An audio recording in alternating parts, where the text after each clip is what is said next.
बुलढाणा जिल्हा मध्यवर्ती सहकारी बँकेच्या 21 संचालक पदाच्या निवडणुकीसाठी तब्बल 298 नामनिर्देशन अर्ज दाखल झाले आहे। अर्जांची संख्या मोठी असल्याने छाननी प्रक्रियेत ठिकाण बदलण्यात आले असून निवडणूक कार्यक्रमही जाहीर करण्यात आला आहे। बुलढाणा जिल्हा मध्यवर्ती सहकारी बँक मर्यादित संचालन मंडळाच्या 21 जागांसाठी होणाऱ्या निवडणुकीसाठी 20 ते 24 जुलै या कालावधीत नामनिर्देशन अर्ज स्वीकारण्यात आले। या प्रक्रियेत एकूण 298 नामनिर्देशन अर्ज प्राप्त झाल्याची माहिती प्रशासनाने दिली आहे। मोठ्या प्रमाणात अर्ज दाखल झाल्यामुळे 27 जुलै रोजी होणाऱ्या अर्ज छाननीचे ठिकाण बदलण्यात आले असून आता ही प्रक्रिया सरकार विद्या मंदिर येथे पार पडणार आहे।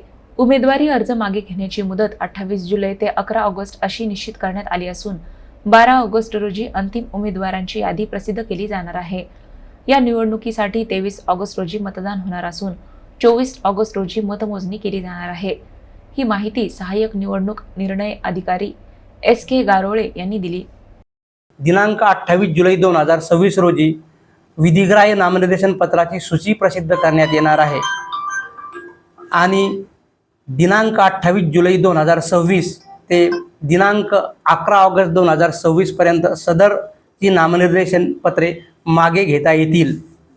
त्यानंतर उमेदवाराची अंतिम यादी दिनांक 12 ऑगस्ट रोजी प्रसिद्ध करण्यात येणार असून आवश्यक असल्यास दिनांक 23/8/2026 रोजी मतदान घेण्यात येईल आणि 24 ऑगस्ट 2026 रोजी मतमोजणी करण्यात येणार आहे।